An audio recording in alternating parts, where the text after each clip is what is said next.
Teka, saan ka pupunta? Tuturuan ko ng leksyon yung ex mo. Please, wag mo na siyang puntahan, please. Kasalanan ko naman eh. Kasalanan ko kasi dapat hindi na ako pumunta ron eh. Kaso, akala ko kasi magiging okay pa kami.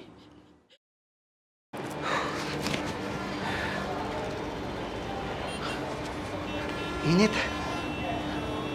Jen, ote ka? Naku, alam mo naman, kararating lang ni boss galing annual leave. So, ayun, dami namang pinapagawa. Ah, so dapat nagdidemand ka ng salary increase niyan. Naku, malabo yun. 3 years na nga ako dito sa company natin eh. Kahit dagdag na increase, wala. Alam mo na, kuripot kasi si boss. May hinihintay ka ba? Ha? May hinihintay ka? Oo, si Renz. Okay. Nalate kasi ako sa usapan namin. So, ayun, nagalit. Ayaw kasi nang pinag-aantay siya eh. Okay. Gusto mo samahan na kita dito habang iniintay siya? Naku, hindi na. Ito naman. Okay lang ako. Kakaya naman makakaabala pa ako sa'yo.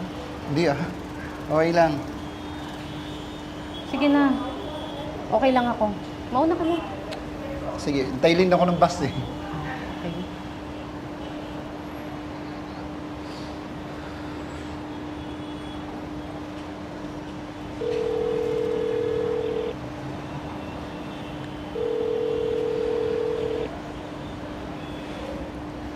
Hello, babe.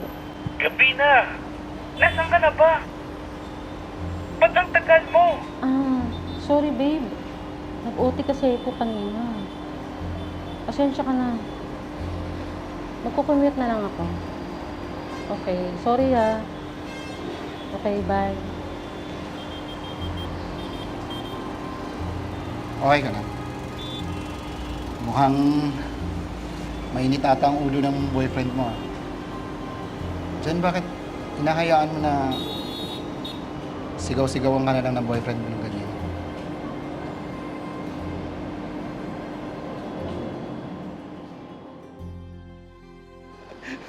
Ano ka ba? May boyfriend na kaya yun?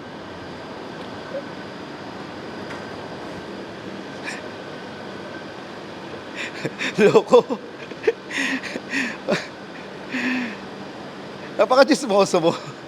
O sige na, mamaya. Pauwi na rin ako. O sige, bye-bye.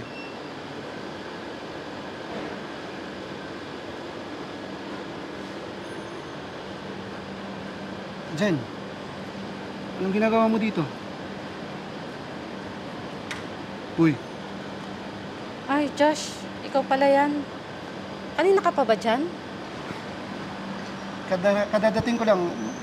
Anong nangyari? Bakit mukhang dala mo yung buong bahay mo? Pinaalis na kasi ako ni Renz. Sabi niya, hindi niya na raw ako mahal.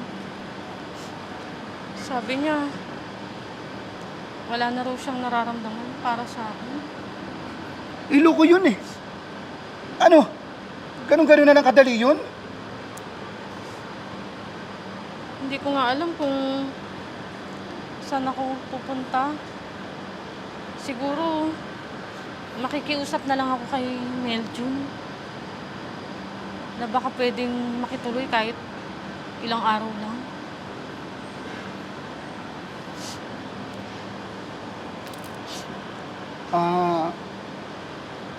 May space pa sa apartment ko. Kung okay lang sa'yo, doon ka muna sa akin. Huwag mo ako i-judge, ha? Mabait ako. I mean, safe ka sa akin. Josh, salamat Josh.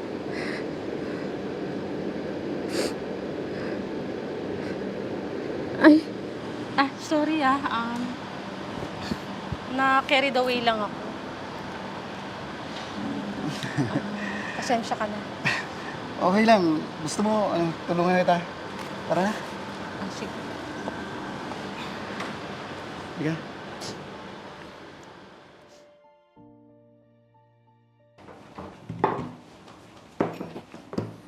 Hi, good evening.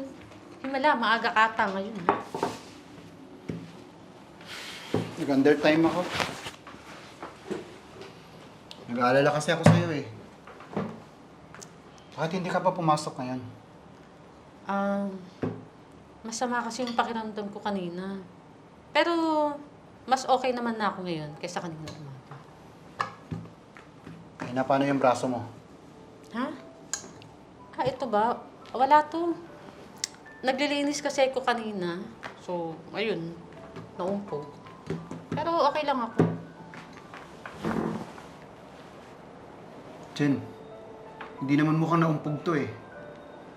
Saan mo nakuha yan? Sabi ka nga sa akin ng totoo. Kasi pumunta ako kanina kay Renz. Kinausap ko siya. Sinusubukan kong baka maayos pa kami. Pero, ayun, nagalit. Nasaktan niya tuloy ako. Jen naman, ano ba? Dito nga sa bahay, hindi kita pinapagod eh. Tapos, sasaktan ka lang ng ex mo?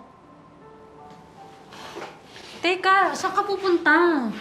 Tuturuan ko ng leksyon yung ex mo.